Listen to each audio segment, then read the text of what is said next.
ఇప్పుడు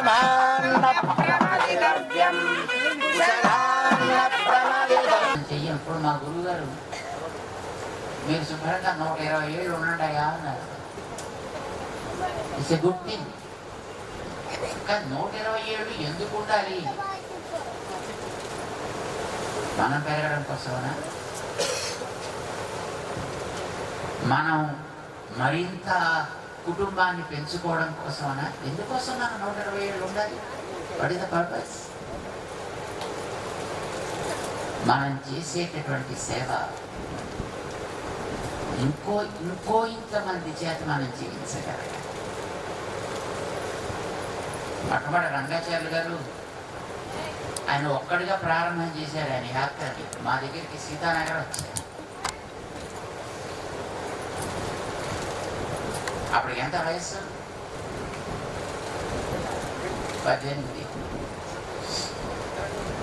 అప్పుడే కొత్తగా 82 కొత్తగా పాఠశాల ప్రారంభం చేశాడు. 17 మంది పిల్లలు అనుకుంటాను. ఇక్కడ మన యాదగిరి గుట్ట దగ్గరికి తీసుకెళ్ళారు. దాంట్లో స్వామి కూడా వచ్చారు. లబ్బిపేట దేవాలయంలో పెట్టుకున్నారు వీళ్ళందరినీ. లబ్బిపేట అని ఉంటారు విజయవాడలో. అప్పటికి మన సీతానగర్ ఆశ్రమం ఇంకా తయారు కాల. అప్పటికంతా తుమ్మ ముళ్ళు ఉండేవి. అంతా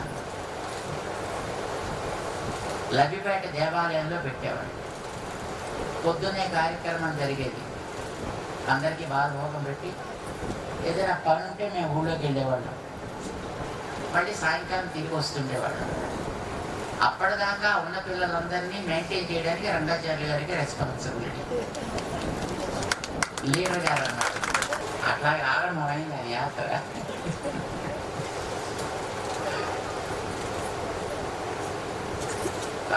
తర్వాత మంచి మంచి కార్యక్రమాలు చేయగలిగేటటువంటి స్థితి వచ్చింది.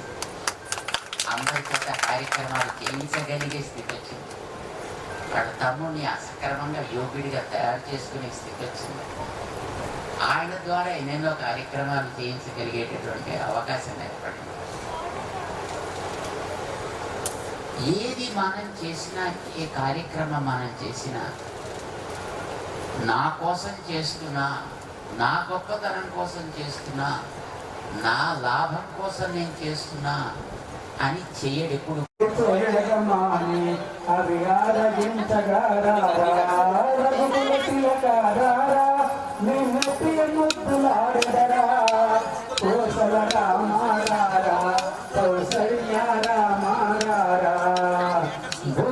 చుక్కను పెట్టి నీ కనులను కాటుక తిట్టి, బుక్కన చుక్కను పెట్టి నీ కన్నులకు కాటుక తిట్టి, నా మనసును మాలను చేసి నీ మెడలో వేసుకురారా.